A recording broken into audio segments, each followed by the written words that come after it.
বনলতা সেন লিখেছেন জীবনানন্দ দাশ। হাজার বছর ধরে আমি পথ হাঁটিতেছি পৃথিবীর পথে, সিংহল সমুদ্র থেকে নিশীথের অন্ধকারে মালয় সাগরে। অনেক ঘুরেছি আমি বিম্বিসার অশোকের ধূসর জগতে, সেখানে ছিলাম আমি আরো দূর অন্ধকারে বিদর্ভ নগরে। আমি ক্লান্ত প্রাণ এক, চারদিকে জীবনের সমুদ্র সপেন। আমারে দুদণ্ড শান্তি দিয়েছিল নাটোরের বনলতা সেন। চুলটার কবেকার বিদিশার নিশা, মুখটার শ্রাবস্তির কারুকার্য।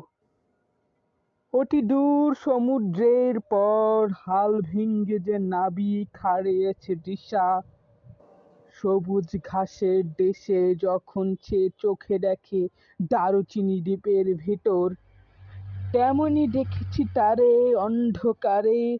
বলেছে সে, এতদিন কোথায় ছিলেন? পাখির নীড়ের মতো চোখ তুলে নাটোরের বনলতা সেন।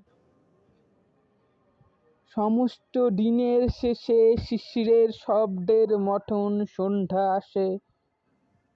ডানার রৌদ্রের গন্ধ মুছে ফেলে চিল, পৃথিবীর সব রং নিভে গেলে পাণ্ডুলিপি করে আয়োজন। তখন গল্পের তরে জোনাকির রঙে ঝিলমিল, সব পাখি ঘরে আসে, সব নদী ফুরায়ে জীবনের সব লেনদেন।